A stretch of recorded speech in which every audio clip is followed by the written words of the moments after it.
जे गुरुपद अम्बुज अनुरागी, ते लोकहु बेदहु बड़ भागी। राउर जा पर अस अनुरागु, को कही सकई भरत कर भागु।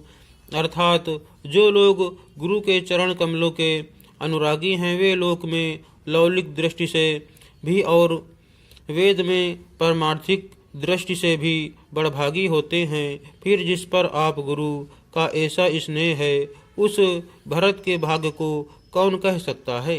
लखी लघु बंधु बुद्धि सकुचाई, करत बदन पर भरत बड़ाई। भरत कहाँ ही सोई किए भलाई, अस कही राम रहे अरगाई। अर्थात छोटा भाई जानकर भरत के मुँह पर उसकी बड़ाई करने में मेरी बुद्धि सकुचाती है। फिर भी मैं तो यही कहूँगा कि भरत जो कुछ कहें वही करने में भलाई है। ऐसा कहकर श्री रामचंद्र जी चुप हो रहे। तब मुनि बोले भरत सन, सब संकोच तजितात। कृपा सिंधु प्रिय बंधु सन, कहु हृदय कै बात। अर्थात तब मुनि भरत जी से बोले, हे तात, सब संकोच त्याग कर कृपा के समुद्र अपने प्यारे भाई से अपने हृदय की बात कहो। सुनि मुनि बचन राम रुख पाई, गुरु साहिब अनुकूल अघाई। लखी अपने सिर सबु छरु भारू, कही न सकहि कछु करहि विचारू। अर्थात मुनि के वचन सुनकर और श्री रामचंद्र जी का रूख पाकर गुरु तथा स्वामी को भरपेट अपने अनुकूल जानकर सारा बोझ अपने ही ऊपर समझकर भरत जी कुछ कह नहीं सकते।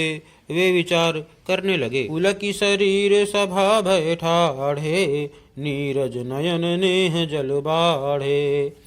कहब मोर मुनिनाथ निबाहा, यही ते अधिक कहूँ मैं काहा। अर्थात शरीर से पुलकित होकर वे सभा में खड़े हो गए। कमल के समान नेत्रों में प्रेम अश्रुओं की बाढ़ आ गई। वे बोले, मेरा कहना तो मुनिनाथ ने ही निबाह दिया। जो कुछ मैं कह सकता था वह उन्होंने ही कह दिया। इससे अधिक मैं क्या कहूँ। मैं जानऊ निज नाथ सुभाऊ, अपराधी हूँ पर कोह न काऊ।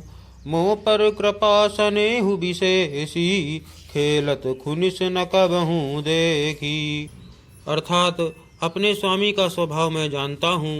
वे अपराधी पर भी कभी क्रोध नहीं करते। मुझ पर तो उनकी विशेष कृपा और स्नेह है।